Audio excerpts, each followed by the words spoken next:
Salut mec, comment ça va? Aujourd'hui je suis là pour présenter un putain de produit. C'est une putain de PS2 ma gueule. Elle est peut-être sortie il y a 20 ans mais elle en a encore sous le capot. On peut dire qu'elle claque sa mère avec ses nouvelles jantes alu 12 pouces. Non, je déconne, je parle pas d'une Gova. C'est la putain de deuxième console de chez Sony mon gars. Et avec ce qu'on lui a rajouté, on peut dire que c'est la meilleure façon de jouer à la PS2 en 2024. Ah putain, il y a une putain de mouche. Je vais te fumer, t'es un homme mort.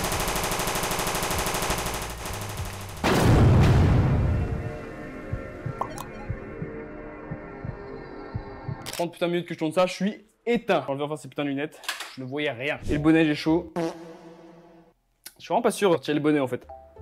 Ah là, on est bien. Donc aujourd'hui, on s'attaque à la petite deuxième console de chez Sony, la PS2, console que je n'ai jamais eue. Donc, sortie juste après la PS1, bien sûr, le 4 mars 2000 au Japon, le 26 octobre 2000 en Amérique, le 24 novembre 2000 en Europe, donc chez nous, et enfin le 30 novembre 2000 en Australie. Donc cette console a putain de presque 25 ans. Elle est plus vieille que moi. Voilà, je suis né en 2002, donc 2000. Le calcul est pas très compliqué à faire en fait. C'est la console la plus vendue de tous les temps. C'est estimé entre 155 et 160 millions d'exemplaires dans le monde entier, ce qui est colossalement énorme. Voilà ces deux objectifs pour qualifier les ventes de grosses. Il y a exactement 10 828 jeux dans le monde qui sont sortis et le jeu le plus vendu est GTA San Andreas forcément.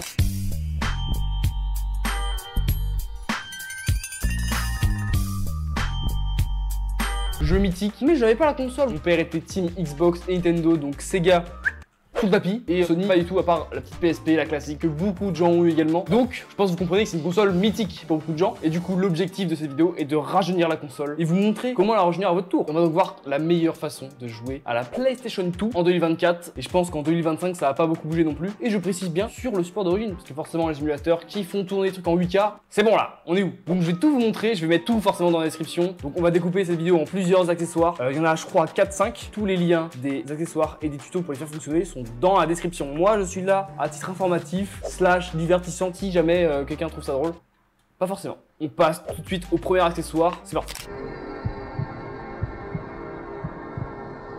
Vous n'êtes pas sans savoir, j'imagine que la PS2 a une sortie AV Composite, ça s'appelait comme ça, mais le nom est nul, mais c'est comme ça. C'est 3 petits câbles jaune, blanc, rouge, je crois. Et en gros, sur une nouvelle télé, ça passe pas. Et c'est une qualité de merde. Du coup, des génies ont inventé ce petit truc-là qui s'appelle un PS2 to HDMI. Ça sert à brancher ta PS2 en HDMI. Tu la branches ici directement avec un câble HDMI. Et tu branches en USB pour alimenter ce truc-là. Donc tout est fourni dans la boîte. Vu que la PS2 est dotée de 2 prises USB, tu peux alimenter directement ce petit truc-là sur la PS2. Pas besoin de prise USB à côté. Ça carry. Donc ça sert principalement à deux choses. Un, jouer sur sa télé qui n'a pas de prise AV composite, donc les derniers Samsung OLED 4K mes couilles. Et deuxième chose, si vous faites du contenu et que vous voulez faire du contenu PS2 et que vous avez un petit boîtier d'acquisition qui se fait qu'en HDMI parce que tout se fait en HDMI aujourd'hui, vous pouvez également jouer à la PS2 et stream de la PS2 directement sur la PS2. C'est quand même pas mal. J'ai envie de pouvoir stream avec toutes les consoles et du coup j'achète un adaptateur comme ça par console à peu près. Tout est en description comme d'habitude, tout est en putain de description. On passe tout de suite à l'accessoire suivant.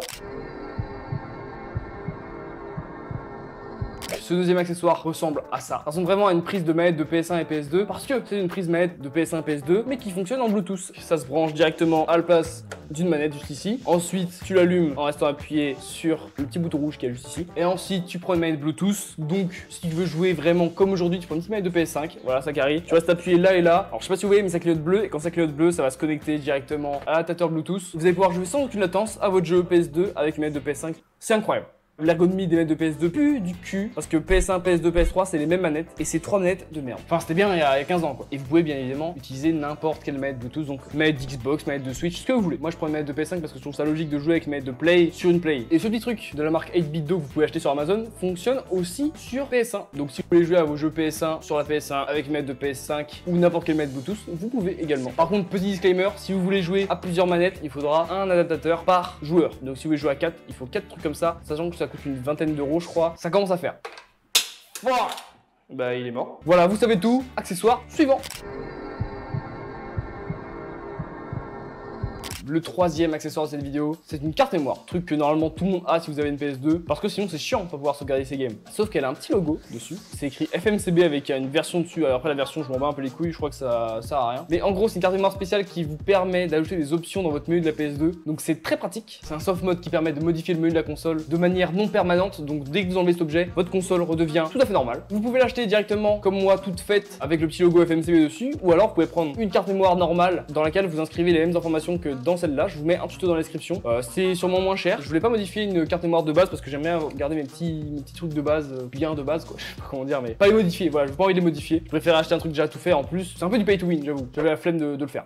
Je vous mets dans la description un lien pour acheter directement la même carte mémoire que moi et un lien d'un tuto pour modifier ta carte mémoire pour qu'elle fasse comme la mienne que j'ai acheté. Il faut pas que j'oublie de préciser que cet accessoire est indispensable pour faire fonctionner les accessoires suivants, vraiment indispensable. Si vous avez pas ça, les trucs d'après ne fonctionnent pas. Et on passe directement à l'accessoire suivant. Donc je vous montre directement la PS2 parce qu'en fait c'est ce truc qui est collé au cul de la PS2, enfin vissé. Pour le dévisser, il faut une petite pièce comme ça et je peux l'insérer directement ici et je dévisse. Je peux enfin le débrancher et là on a 3 accessoires qui viennent directement et je précise aussi que c'est un accessoire qui marche que sur les PS2 FAT, donc comme la mienne, parce qu'il faut un gros trou ici pour pouvoir mettre ce truc là. Donc cet accessoire est un adaptateur Ethernet pour la PS2 mais qui n'a pas de port Ethernet, donc vous ne pourrez pas jouer en ligne avec cet accessoire là. Bien sûr il existe une version officielle avec le vrai port et tout, mais il coûte beaucoup plus cher et surtout je pense que jouer à la PS2 en ligne aujourd'hui ça ne se fait plus. Par contre il y a un port pour brancher un disque dur en SATA 2.5 et c'est ça qui nous intéresse vraiment. C'est pour ça que j'ai pris ça et pas la version officielle. Donc l'autre accessoire pour donner utilité à ce truc là, c'est forcément un disque dur en SATA 2.5. C'est un petit disque dur que j'ai acheté pour 15 balles sur Cdiscount. Je vous mets pareil le lien dans la description. Il fait 500 Go et franchement ça suffit largement. Ça permet de mettre des ROM de jeux, donc directement de pouvoir lancer des jeux depuis ce disque dur là. Donc c'est pour éviter d'utiliser le lecteur de disque si jamais il marche plus ou si jamais vous n'avez pas envie de l'abîmer ou si jamais vous êtes des big hackers. Attention, petit disclaimer, vous avez le droit de mettre des jeux dedans mais que des jeux que vous avez en version CD. Ça sert uniquement à lancer des jeux que vous avez en boîte mais sur un disque dur. Après vous pouvez bien évidemment lancer des jeux que vous n'avez pas, mais je vous encourage pas à le faire du tout. Et le dernier accessoire qui va avec ce petit trio là, c'est ce petit truc imprimé en 3D que j'ai acheté pareil sur AliExpress. Je mets tout en description comme j'ai dit 15 fois dans cette vidéo. Et en gros ça permet de supporter le disque, faut pas qu'il soit dans le vide parce que sinon ça va le niquer. Voilà. Le tuto que je vous mets dans la description, il permet de tout faire fonctionner. En le regardant vous pouvez créer votre carte mémoire modifiée et installer des jeux sur ce petit disque dur là. Hyper complet, le mec est trop fort. Je vous mets tout dans la description. Je vais tout monter dans la PS2 et je vais vous montrer la version finale de la PS2. On met le petit disque dur dans son élément finalement. C'est pas ici. C'est là. Donc vous le branchez sur le petit port noir. Hop là. Après, je le mets là-dedans, son petit tiroir pour pas qu'il bouge trop. Je le mets directement dans la PS2. Vous le serrez avec une petite pièce d'1 centime. Ça fait une petite excroissance sur la PS2, mais c'est pas gênant parce que je le vois pas en fait. C'est derrière la Play. Ensuite, vous branchez les petites cartes mémoire. Donc la petite carte mémoire FMCB, l'autre carte mémoire pour insérer des sauvegardes dedans, l'adaptateur pour brancher la manette de Play Bluetooth, la manette de Play 5 ou n'importe quelle manette Bluetooth, et l'adaptateur PS2 to HDMI qu'on branche juste ici. Et là, vous avez la PS2 Ultime en 2024 avec laquelle vous pouvez jouer sur votre dernière télé avec une manette de PS5 en lançant tous vos jeux en démat. Donc vraiment la meilleure version. N'hésitez pas à me poser des questions dans les commentaires, j'y répondrai avec grand plaisir. N'hésitez pas à lâcher un petit like et à vous abonner, ça fera hyper plaisir également. Je vous fais des bisous et moi je vais jouer à la PS2 en fait.